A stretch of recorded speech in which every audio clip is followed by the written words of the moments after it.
and we are very grateful for their presence and for their help that they are giving us in order to be able to change some of the Portuguese legislation on higher education. And as what we want to do is to organize a debate with our Portuguese colleagues. I will now make a short presentation in Portuguese, just to clarify how the conference was organized and what are the main objectives of this conference. Eu falarei agora em português, farei uma breve introdução, exatamente para explicar como é que a conferência está organizada e o que é que se pretende dela. Em Portugal, a Lei 62/2007, que é vulgarmente conhecida pelo regime jurídico das instituições de ensino superior, o REGIAS, introduziu alterações muito significativas na forma de governo das instituições de ensino superior e foi apresentada publicamente pelo professor Vital Moreira, que foi um dos organizadores da legislação, como a aplicação da nova gestão pública ao ensino superior português. E fiel aos princípios da nova gestão pública, aproxima o governo das instituições de ensino superior do governo das entidades privadas, imaginado como sendo mais eficiente e eficaz. Esta reforma, portanto, concentra o poder de decisão na administração central e promove a participação de membros externos no governo institucional, ao mesmo tempo que diminui de forma muito substancial a participação dos membros das instituições nos órgãos de gestão. Os órgãos de decisão coletiva, como os senados, ou foram eliminados, ou foram reduzidos a um mero papel consultivo. O principal órgão de decisão passou a ser o Conselho Geral, com 15 a 35 membros, de acordo com a dimensão da instituição. E nesse Conselho Geral participam representantes da sociedade, sendo presidido por uma personalidade exterior à instituição. O Conselho Geral nomeia o reitor, que responde perante o Conselho, não sendo membro dele, e apresenta ao Conselho Geral para aprovação propostas em matérias como planeamento estratégico, orçamento global, as contas anuais consolidadas, criação, modificação ou extensão de unidades orgânicas ou o valor das propinas a pagar pelos estudantes. O último artigo desta lei diz que ela deverá ser revista no prazo de 5 anos, o que, como é tradicional em Portugal, não foi. E é por isso que estamos aqui hoje. A presente conferência insere-se no conjunto de debates em torno da revisão do regime do REGIAS. O primeiro dia será dedicado a uma análise de casos de estudo de outros países que permitam criar pistas para a formulação de propostas de alteração à lei. O modelo de governo criado pela Lei 62/2007 destruiu muito do capital social das instituições, esse tecido que une as comunidades académicas e cria os mecanismos pelos quais os membros do corpo docente controlam e melhoram a qualidade dos cursos e da investigação. O capital social é particularmente importante em sistemas de ensino superior massificados, com instituições de ensino autorreguladas e autónomas, contexto em que a coesão académica é mais problemática, sendo importante identificar as redes e os mecanismos de integração que promovam o desenvolvimento do capital social, aumentando a coesão académica, a comunicação e a integração. Repare-se, por exemplo, no caso da Universidade do Porto, quem tem um Conselho Geral composto por 23 membros, sendo 6 deles externos e 12 em representação de docentes e investigadores. Desses docentes são 4 da Faculdade de Medicina, 3 da Faculdade de Engenharia, 2 da Faculdade de Letras, 2 da Faculdade de Ciências, 1 da Faculdade de Psicologia. Não há qualquer docente das faculdades de Arquitetura, Belas Artes, Nutrição, Desporto, Direito, Economia, Farmácia, Medicina Dentária, Instituto Abel Salazar ou Escola de Negócios. É por isso perfeitamente natural que muitos membros destas instituições se sintam totalmente desligados dos destinos e projetos da Casa-Mãe e que tenham escasso conhecimento da sua evolução e projetos, não tendo também muitas oportunidades para dialogar com os seus colegas. É por esse motivo que é importante a comunicação de David Dill, segundo o qual a Europa nunca compreendeu bem o modelo de governo compartilhado das grandes universidades de investigação americanas, onde se continua a observar uma forte colegialidade académica. Este modelo define 3 áreas de decisão bem limitadas. O Conselho do Governo e a Administração tem por função principal as finanças, sendo responsável por manter o fundo patrimonial e a obtenção dos fundos de capital e de operação corrente. O corpo docente tem como responsabilidade principal os cursos, os currículos, os métodos de ensino, a investigação, as questões ligadas ao corpo docente, nomeadamente condições de trabalho, concursos e promoção, e os aspectos da vida dos estudantes relacionados com o processo educativo. Existe responsabilidade compartilhada entre o Conselho de Governo, os administradores e o corpo docente em áreas estratégicas que incluem os planos de longo prazo, a orçamentação, ou seja, a distribuição de recursos financeiros,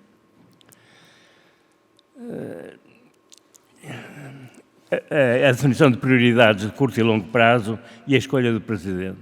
Portanto, tudo que é matéria académica está com os académicos. O Conselho Geral, ou o que seria o Conselho Geral, trata essencialmente de assegurar o fundo patrimonial e recolher verbas, e há depois uma combinação entre as duas entidades no que diz respeito depois a definir os planos estratégicos.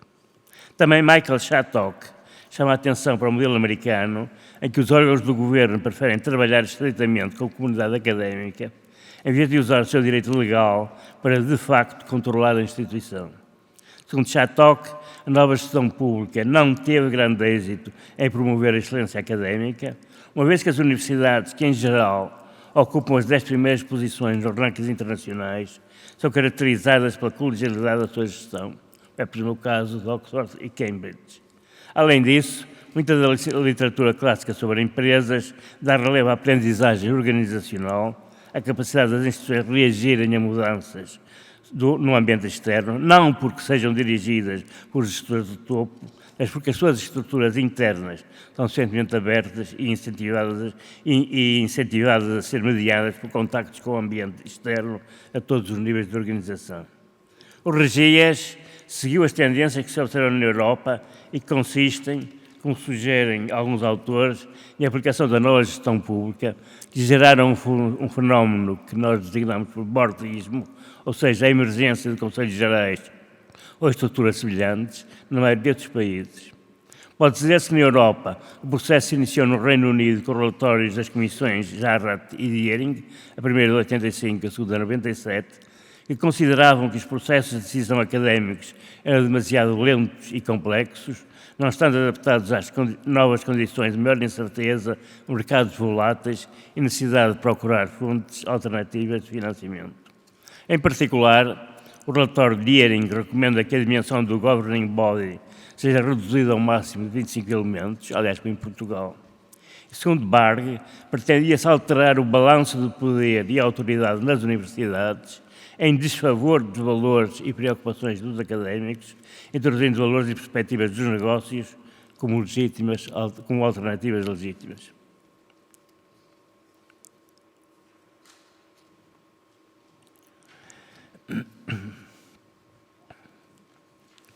Este tipo de modelo veio depois a invadir a maioria dos países europeus, com maior ou menor grau de privatização. Os governos aderiram à nova gestão pública, quer como ideologia, quer como prática, em diversos graus, e as instituições também reagiram de formas muito diversas, legalmente, largamente influenciadas pelos seus passados históricos, económicos e sociais. Por exemplo, nos Países Baixos, optou-se por um board de apenas 5 membros, todos exteriores à universidade e nomeados pelo ministro ou da universidade. Na Dinamarca e na Suécia existe um board de pequenas dimensões, com a maioria dos membros externos designados pelo ministro. Em Portugal, a solução apresentada é bem mais mitigada. Tudo isto justifica a intervenção de Bjorn Stensacker, que irá fazer uma apresentação das mudanças na governança das instituições de ensino superior na Europa. Estas alterações foram implementadas tendo por base a nova gestão pública, o que justifica a intervenção de Rosemary Dean. O impacto das ideias e práticas associadas à nova gestão pública sobre a organização e gestão dos serviços públicos foi extensamente analisada nos finais do século XX, embora o que aconteceu no ensino superior fosse, na altura, menos investigado. Com a nova gestão pública, houve uma transferência das práticas das empresas capitalistas que levou ao reforço da administração central da universidade e da perda de influência dos senados e dos conselhos de faculdade. O número de funcionários de gestão aumentou ao custo de staff académico e não académico. O princípio neoliberal sobre os direitos de propriedade, ao transferir para a instituição a posse das descobertas e produtos intelectuais do pessoal académico e da investigação, progressivamente visto como trabalho contratado, facilitou as operações da administração central.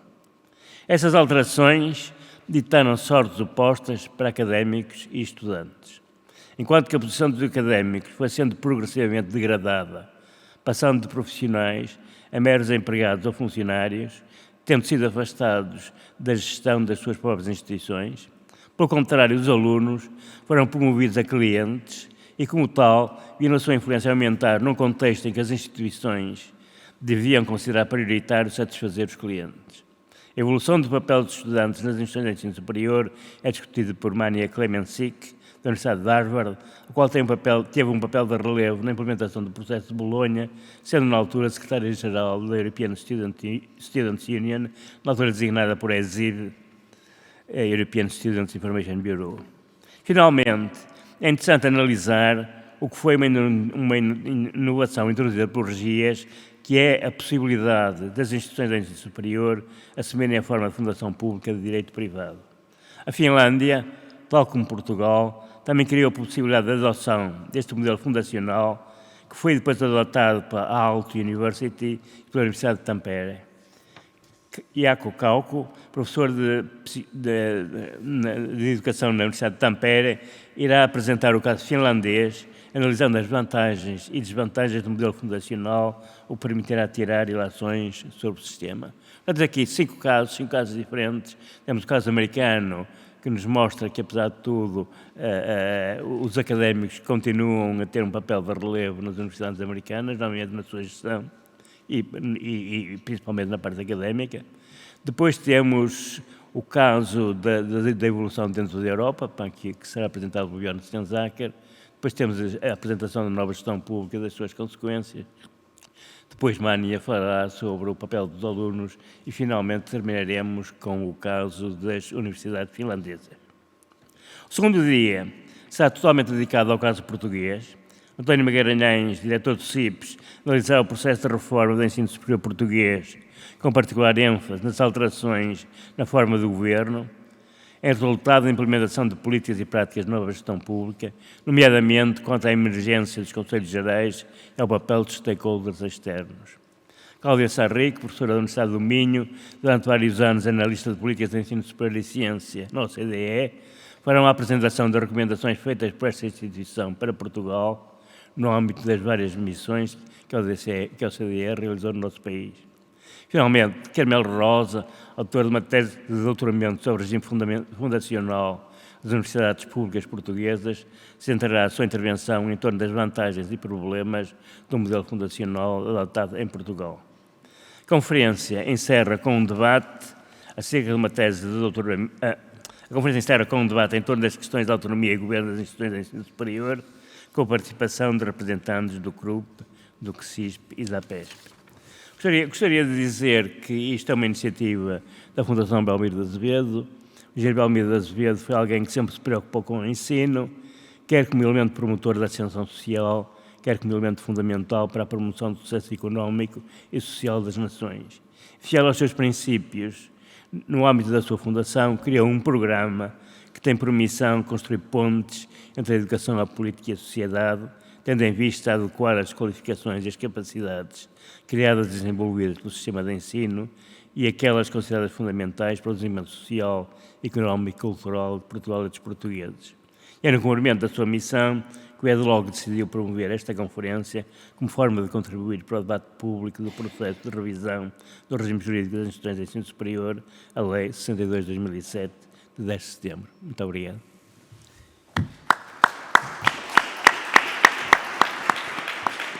Passaria agora a palavra ao professor Pedro Teixeira, secretário de Estado de Ensino Superior. Muito obrigado, professor Alberto Amaral. Muito bom dia a todas e a todos. Eu, se calhar, vou falar sentado para fazer companhia aqui ao professor Amaral. Obviamente, cumpre-se um cumprimento especial ao Sr. Presidente da Academia das Ciências, por mais uma vez nos acolher na sua casa, na nossa casa e neste magnífico espaço. Um cumprimento obviamente também ao professor Alberto Amaral, que é extensível não só a todos os membros do Conselho Científico do DEDLOG, a quem muito agradeço pela organização desta conferência, mas também a todos os membros, que vejo também vários, da comissão criada para a avaliação e discussão do RGES, que é também um ponto muito importante para este momento de discussão. I would like to also to welcome our foreign guests. It is a pleasure to see all of you, and we're very grateful for your availability and your willingness to share your experience and your insights about several topics that are very important at the moment for our current discussion about the revision of RGES. Thank you very much. Eu não gostaria de me alongar, porque certamente que o ponto essencial dos trabalhos será ouvir os contributos dos especialistas. A própria escolha da Comissão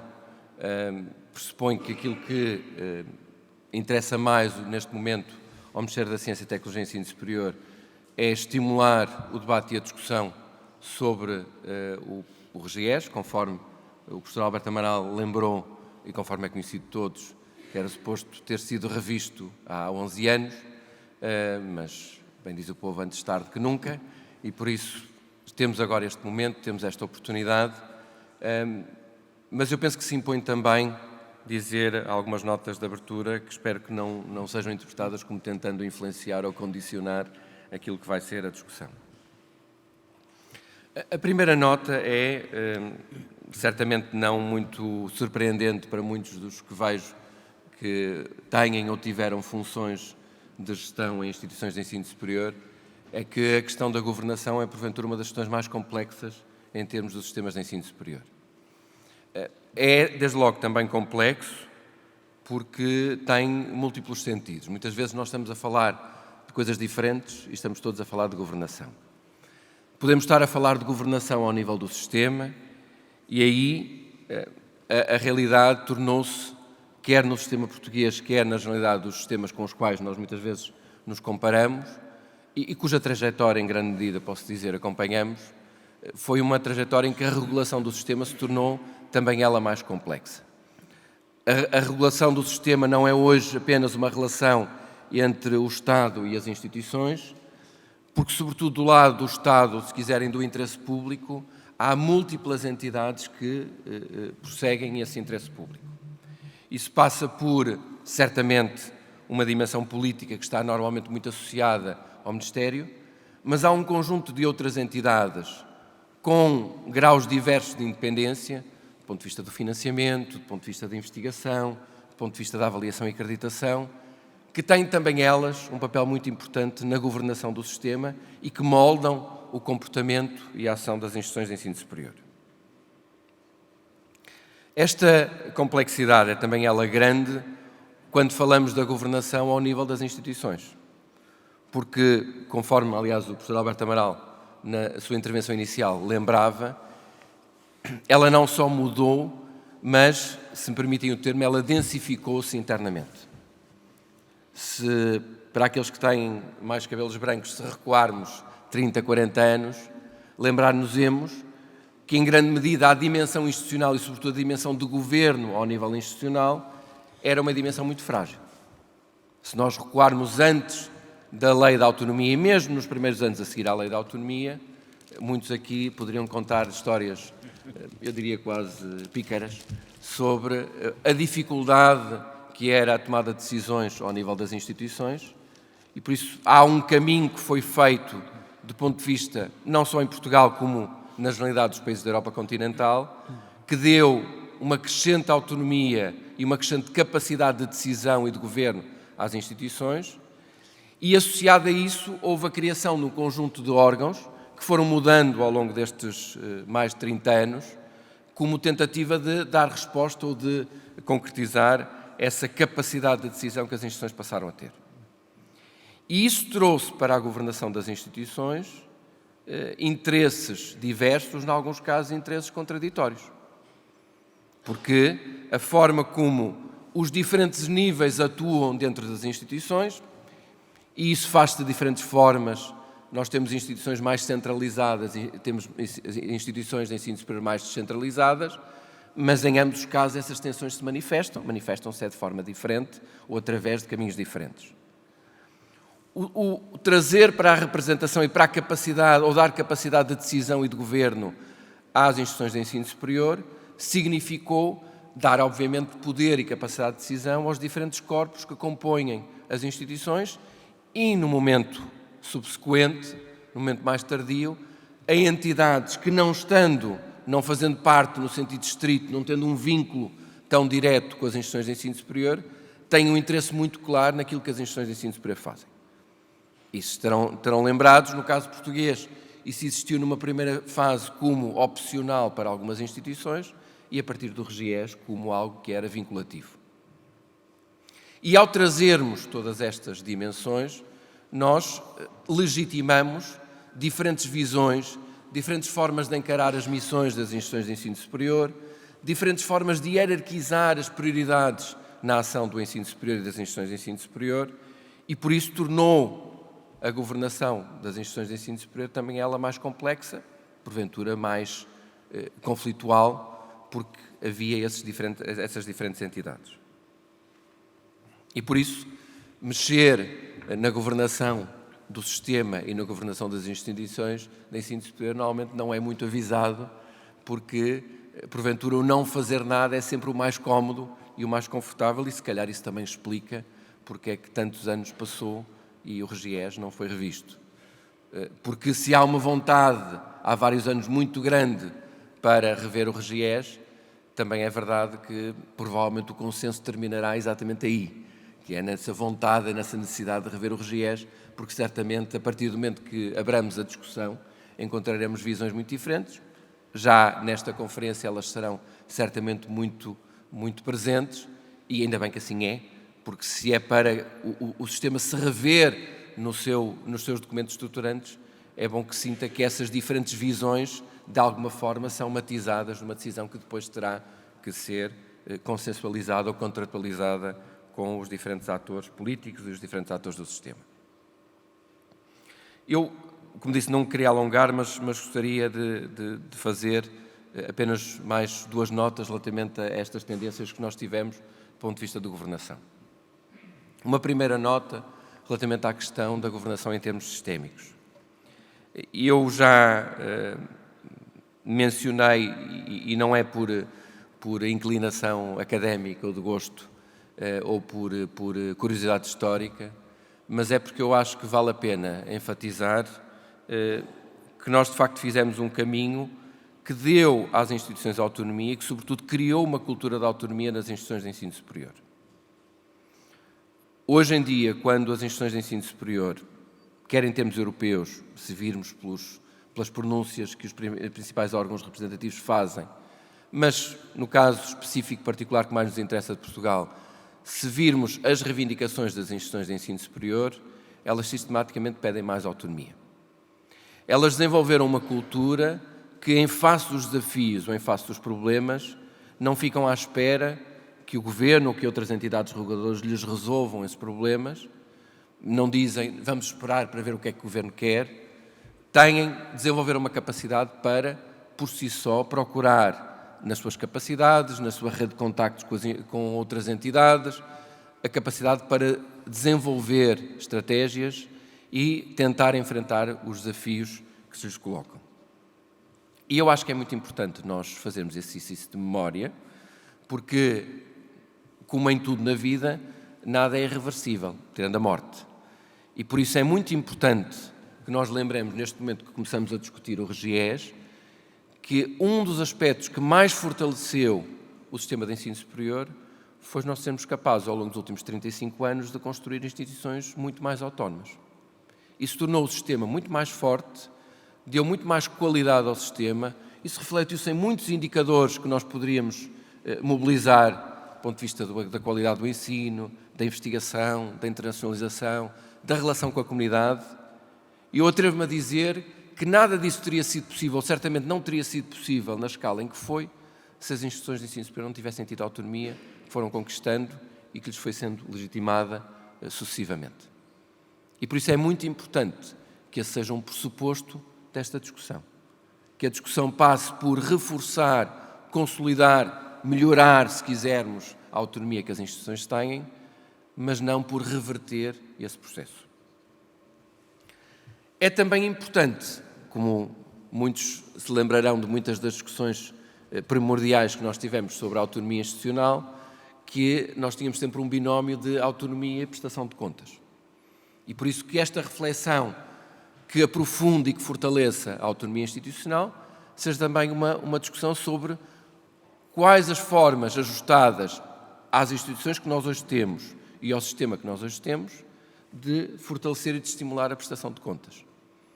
Que não nos aproximem do modelo de controlo burocrático administrativo que era o referencial que nós tínhamos até aos anos 90 do século passado, mas que seja um modelo muito mais de supervisão e que estimule a capacidade de governo, a capacidade estratégica, a capacidade de reflexão interna e decisão interna nas instituições. E isso ao nível de instrumentos como o financiamento, como a acreditação, como a avaliação ou como a investigação, todas elas devem contribuir para isso. Para, por um lado, fortalecer a autonomia das instituições, mas, por outro lado, para tornar de uma forma mais transparente e eficaz o muito que as instituições de ensino superior fazem. Isto implica também uma reflexão do ponto de vista da vida, da organização, do governo, das próprias instituições. E isso implica uma reflexão sobre aquilo que foi a trajetória destes últimos já quase 17 anos desde o RGES, e eu digo 17 anos porque, como a previsão é de termos um ano de discussão e debate, a concretização das alterações legislativas só ocorrerá necessariamente em 2024, e é um processo que certamente terá a sua complexidade, e por isso, quando nós terminarmos este processo de revisão, 17 anos mediarão entre a aprovação do RGES e a aprovação da nova versão do RGES, pressupondo que manterá esse nome. Isso significa, por um lado, refletir sobre a experiência do que é que foram estes 17 anos, em termos de um conjunto de elementos que, aliás, o professor Alberto Amaral já elencou e que são conhecidos. Qual foi o resultado destas alterações do ponto de vista do modelo de governação interno? Em que medida a participação das entidades externas correspondeu àquilo que eram as expectativas, as aspirações da sua inclusão? Em que medida este novo modelo contribuiu para uma maior coesão interna ou, pelo contrário, para uma maior fragmentação do ponto de vista interno? Em que medida contribuiu para uma maior agilidade das próprias instituições ou para um maior alinhamento dos diferentes corpos que compõem as instituições? E por isso há muito para refletir, mas eu penso que era muito importante que esta reflexão não fosse uma reflexão apenas a olhar para o passado, para socorrermos de uma imagem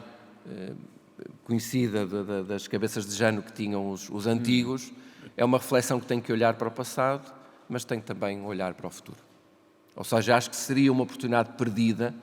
se esta reflexão e esta discussão sobre o RGES fosse apenas uma reflexão para uma revisão da matéria, para, se quiserem, um ajuste de contas relativamente àquilo que foram as escolhas no RGES. Acho que, porventura, muito mais importante é que nós possamos fazer uma reflexão que pense qual o RGES que nós precisamos, qual o modelo de governo ao nível do sistema e ao nível das instituições que nós precisamos para os próximos, não garanto para os próximos 17 anos, porque espero que as próximas revisões do RGES sejam mais tempestivas do que esta, mas, apesar de tudo, que seja um enquadramento que pense o sistema de ensino superior em 2023 e, de preferência, pelo menos para a próxima década, e que não seja um olhar centrado no retrovisor, porque eu acho que isso seria claramente uma oportunidade perdida. E isso implica ter presente, certamente, muitos destes aspectos que foram aqui mencionados e que vão ser discutidos na conferência, mas implica ter presente, por exemplo, a relação entre o Estado e as instituições, entre a sociedade e as instituições, nomeadamente relativamente às missões que as instituições de ensino superior são supostas prosseguir. Elas não são entendíveis em 2023, do mesmo modo que eram em 2007 ou que eram em 1988, quando foi aprovada a primeira Lei da Autonomia. E por isso há hoje expectativas muito maiores, muito mais diversas sobre aquilo que as instituições de ensino superior, sobre aquilo que o sistema de ensino superior é suposto fazer, as expectativas às quais nós temos de dar uma resposta. Do mesmo modo, em termos de governação e gestão das instituições de ensino superior. Eu espero que isto não seja o enésimo round sobre a nova gestão pública e sobre as variantes da nova gestão pública. Espero que seja uma reflexão sobre qual o modelo de governo e de gestão que faz sentido para o sistema, para as instituições que nós temos. E que incorpora nessa reflexão duas dimensões que podem parecer um pouco excêntricas, mas que me parecem, de facto, muito importantes, que são dimensões de diversidade e de dimensões de cooperação na rede do ensino superior. Não me parece que faça sentido nós fazermos uma revisão do RGES se não pensarmos qual a rede de ensino superior que nós queremos, que diferentes missões, que diferentes papéis nós podemos ter nas instituições de ensino superior, qual a hierarquia de prioridades para diferentes, qual a possibilidade de ter uma diferente hierarquia de prioridades, uma diferente interpretação acerca dessas missões canónicas sobre o ensino superior, de ensino, investigação, relação com a comunidade. Em que medida o RGES pode estimular essas formas diferentes de diversidade institucional, programática, do perfil dos docentes, do perfil das formações, mas em que medida também, sendo um sistema sendo uma rede relativamente pequena e enfrentando um contexto que em muitos aspectos é um contexto adverso, por exemplo, do ponto de vista demográfico, conforme aliás há um mês a OCDE na apresentação do relatório salientou muito aqui precisamente neste local, e por isso como estimular formas de colaboração e de cooperação entre as instituições. Porque as próprias instituições têm sinalizado isso mesmo. Se nós virmos desde a aprovação do RGES, nós tivemos, por exemplo, a fusão de 2 universidades em Lisboa, tivemos o estabelecimento de 2 grandes consórcios entre universidades, quer a Norte, quer a Sul, tivemos o desenvolvimento de uma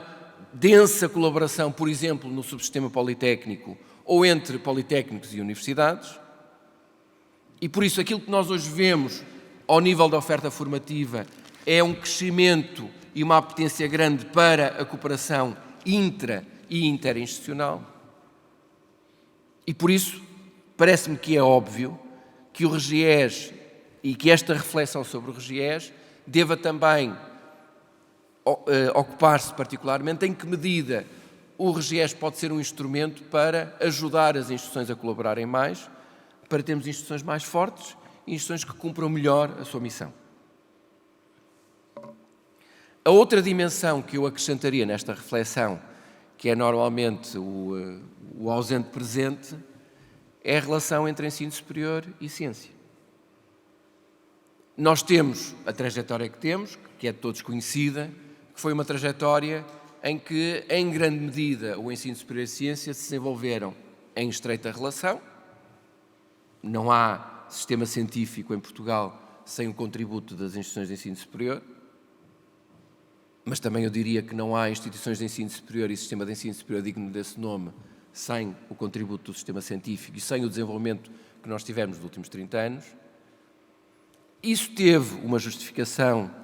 teve um entendimento na sua gênese, mas eu penso que foi amadurecendo claramente no sistema, certamente ao longo da última década, a necessidade de aproximar ou reaproximar estas duas realidades. E, portanto, um outro aspecto que nos parece que deveria estar também nesta reflexão sobre o RGES era em que medida o novo RGES pode contribuir para tornar mais permeáveis estas relações entre instituições de ensino superior e instituições de ciência, que muitas vezes são 2 caras de uma mesma entidade. São 2 faces de uma mesma realidade,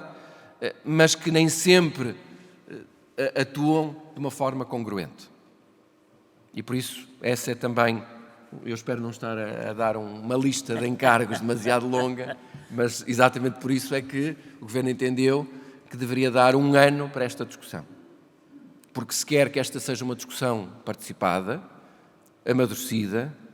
que não seja uma discussão precipitada, e por isso que dê oportunidade a que os diferentes atores possam ir refletindo sobre estes e muitos outros aspectos que certamente surgirão, para que possam certamente evoluir nas suas posições, porque provavelmente nós daqui a 1 ano não estaremos exatamente, todos nós, ou estranho seria que todos nós estivéssemos exatamente na mesma posição que estamos hoje face a muitos destes aspectos.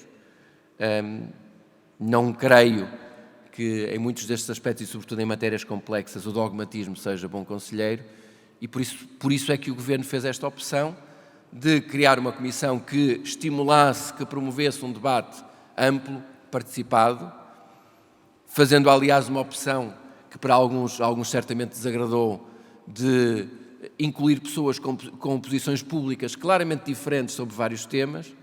mas porque era muito importante que essas posições diferentes que existem no sistema estivessem representadas no grupo que é suposto dinamizar essa discussão. E também é por isso que o Governo entendeu que esta não era uma comissão que representasse os diferentes setores, as diferentes visões de uma perspectiva institucional. Cada uma destas entidades, cada uma destas dimensões, far-se-á representar pelos seus órgãos próprios. E por isso, aquilo que preocupou o Governo foi ter uma comissão que representasse a diversidade de visões, de experiências, de facetas dentro do sistema. A diversidade, inclusivamente, de gerações, para que a Comissão não fosse, tendo, obviamente, muito apreço por muitos dos senadores e senadoras do sistema, mas que envolvesse as gerações que estão hoje ativamente no sistema e as gerações que provavelmente vão estar no sistema nas próximas décadas. E por isso é que, tipicamente, os estudantes são normalmente aliados deste envolvimento e por isso é que houve uma opção explícita por incluir representantes estudantes ou membros da comunidade estudantil na Comissão. Porque nos parecia que essa era também uma dimensão muito importante para o tal olhar para o futuro e não apenas um olhar retrospectivo. Mas não é certamente a Comissão que vai rever o RGES. A Comissão vai dinamizar esse debate e está já a fazê-lo com a eficácia que caracteriza alguns dos seus membros, porque a Comissão foi nomeada há poucas semanas e já está a desencadear o debate. E os membros da Comissão dão-nos várias garantias. Dão-nos as garantias da experiência, do conhecimento que acumularam ao longo de muitos anos, de muitos cargos que ocuparam, de muitas responsabilidades, mas dá-nos também as garantias de independência não apenas do ponto de vista institucional, formal, mas de independência de pensamento, que é aquela que mais nos importa neste contexto. E por isso, em nome da Ministra Elvira Fortunato, que não pode estar hoje aqui porque está em Conselho de Ministros, e em meu nome, eu gostaríamos publicamente de agradecer a disponibilidade dos membros da Comissão por este trabalho, que não só vai ser muito trabalho, mas a alguns aspectos vai ser ingrato, porque provavelmente não vão conseguir agradar a todos na forma como irão trabalhar, mas certamente a grande confiança que depositamos em vós para promover um debate que queremos, como eu dizia há pouco, plural, transparente e participado. E por isso, sem mais delongas, avancemos para a discussão. Muito obrigado a todos que se disponibilizaram a participar e serão certamente 2 dias de intensa e frutífera discussão. Muito obrigado.